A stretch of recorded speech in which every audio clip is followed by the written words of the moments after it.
All right, guys, another update before I go to bed. This piggyback system that I got going on, because I am not going to do a lot of wiring, it's turned out to be a great success. These are the only wires that I got on the layout that's coming from the power pack to the layout. And what it is what it's doing is the Giro switches are designed to carry all the power around the layout.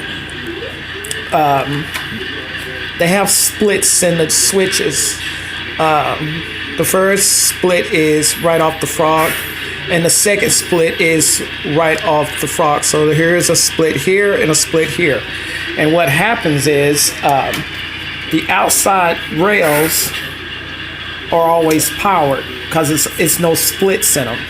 So when I put a power, I got all four lines going. So the two outsides are powered and the two insides are powered. So as long as the outsides are powered, it like carries all the power all the way down. So as you can see here, I'm about to drop another power switch in, power line in, and as you can see, they're all tied for right now. I'm finna get ready to drill a hole and drop them in. But what happens is, once again, the power is carried by the outside rails, and then all of a sudden it splits. It doesn't split on the outside rails, but it splits in the middle between the frog here and the frog here. So all I have to do is add power lines to the inside. But what I've done to make sure that I have 100% power throughout the whole layout, I do all of them. I put the power lines, and as you can see, I have power.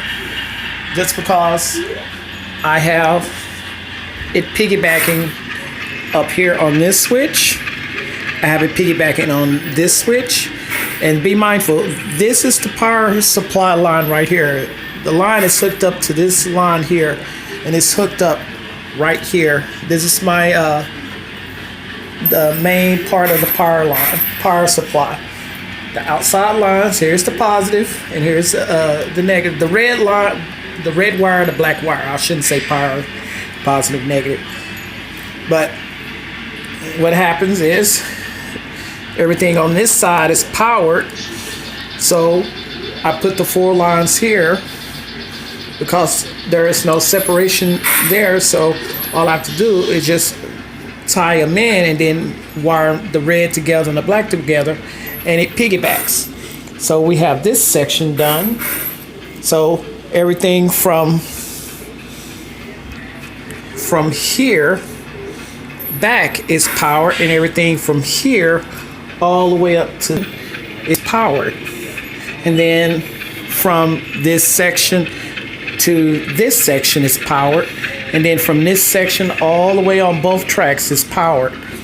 I don't have one here because I don't need it, because the outside rails are powered, and everything is powered up to this section because I have my piggyback here. So that's pretty much it. No wiring, not a lot of long lines of wire throughout this layout. This reduces all the wiring, all these long strands of wiring. It works great, and like I said, these switches are a lifesaver in doing a lot of wiring. You can't beat them. I love them. And I already ordered 2 more big curve switches from Bruce, which will be here next month. Yay. That's the reason why I'm not so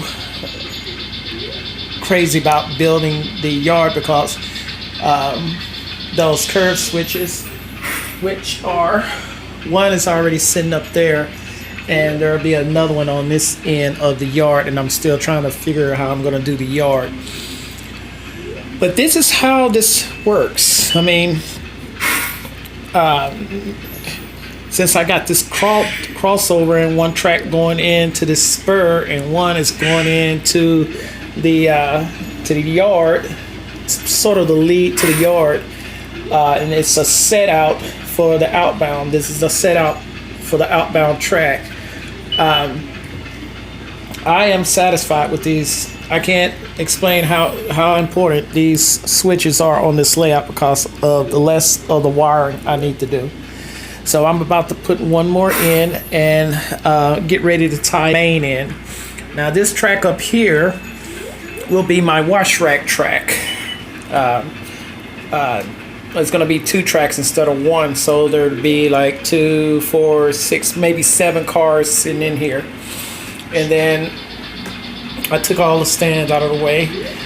This main, and as you can see, it's going to curve and will meet up with this here. So that will be the line for the inner main for the layout. The outer main layout for the layout, I'm still trying to figure that out. I still trying to figure that out. There is gonna be some